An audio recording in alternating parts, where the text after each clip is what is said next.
सरकारी नौकरी देना सबसे सहज उपाय है और सबसे सिंप्लीफाई काम है।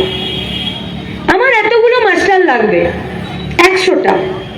আমি এই গোটা পশ্চিমবঙ্গে 100 খানা মাস্টার নিয়োগ করব। আমি পশ্চিমবঙ্গের ফিনান্স কমিটি যারা এই অর্থ দপ্তরে কাজ করে আমি তাদেরকে বলবো যে আজকে পশ্চিমবঙ্গে আমার 100টা মাস্টারকে চাকরি দিতে হবে। তুমি বলো তোমার ভাড়ারে কত টাকা আছে, তুমি 100টা মাস্টারকে চাকরি দিতে পারবে কিনা। ফিনান্স কমিটি বলবে আমার ভাড়ারে এত টাকা নেই, আমি 60টা মাস্টারকে এখন বেতন দিতে পারবো, তুমি 60টা মাস্টারকে এখন নিয়োগ করো। তাহলে আমার 100 জনের দরকার ছিল, ও ফিনান্স কমিটি আমাকে বললো 60 জনের বেশি আমি বেতন দিতে পারবো না। তাহলে আমি একটা বিজ্ঞপ্তি, একটা নোটিফিকেশন গভর্নমেন্টের বার করলাম যে আমার 60টা মাস্টার লাগবে, এই স্কুলে লাগবে, আর তাদের ক্রাইটেরিয়া এই হবে, তাদের পরীক্ষা এই হবে, এত তারিখে পরীক্ষা হবে। আমি নিচে মানিক ভট্টাচার্য, পার্থ চ্যাটার্জি এরা সব সই করে দিল, বিজ্ঞপ্তি বেরিয়ে গেল, নোটিফিকেশন। পরীক্ষার ডেট এলো, পরীক্ষার হলে আমি, আপনি, আপনার বাড়ির বাচ্চা, আমার বাড়ির বাচ্চা, আমরা সবাই মিলে পরীক্ষা দিতে গেলাম। পরীক্ষার খাতা এলো, আমি পরীক্ষাতে উত্তর দিলাম, খাতা প্যাক হয়ে চলে গেল, রেজাল্ট বেরোলো, যারা পাস করলো তাদেরকে ডাকলো ভাইবা নিতে, যে তুমি পরীক্ষায় পাস করেছো, এসো তোমার একটা মৌখিক পরীক্ষা নিই, তুমি কত দূর কি পড়েছো না পড়েছো তোমার সার্টিফিকেট দেখবো। 60টা স্কুলের মাস্টার নেবার কথা ছিল, সেখানে 70 জন পাস করলো। তিনি কি 70 জনকে নিতে পারবেন? পারবেন না, তাকে 60 জনকেই নিতে হবে।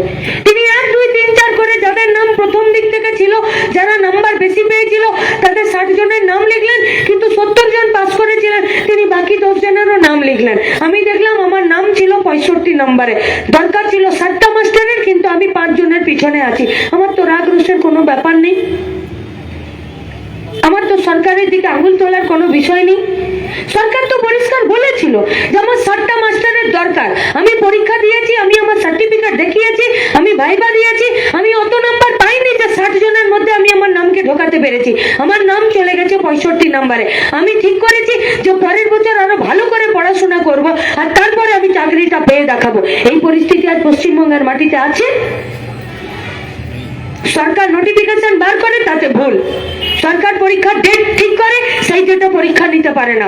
সরকার পরীক্ষা নিতে যায় 15 মিনিট আগে সরকারের কোশ্চেন পত্র ফাঁস হয়ে যায়, বেঞ্চে বসার আগে কোশ্চেন পত্র হোয়াটসঅ্যাপে ঘোরাফেরা করে।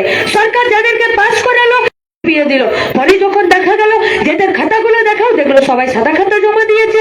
বললো এদের নাম তুমি কেন আগে দিলে? না, এরা বাপের কিডনি বিক্রি করে তৃণমূলের নেতা। যে আমাকে খাবার জল দেবে, সরকারি হসপিটালে 2 টাকাতে আমাকে ট্রিটমেন্ট দেবে, আমার বাড়ির সামনে একটা কল দেবে, আমাকে একটা রাস্তা দেবে, কম টাকাতে আমাকে ইলেকট্রিকের কানেকশন দেবে, আমাকে একটা ঘর দেবে, আমাকে রেশনের মাধ্যমে চাল ডাল তেল আটা দেবে, আর স্কুলে আমাকে শিক্ষা দেবে। তাহলে যে বাপের কিডনি বিক্রি করে টাকা দিয়ে আর সাদা খাতা জমা দিয়ে স্কুলে মাস্টার হলো, তাকে বেতন দিতেও আমার টাকা তুমি চাল চুরি করে তুমি তাকে টাকা দিয়ে দিলে, আর আমার বাচ্চা সেই ফেল করা মাস্টারের কাছে পড়তে গেল, আমার ছেলে কি শিখে এলো?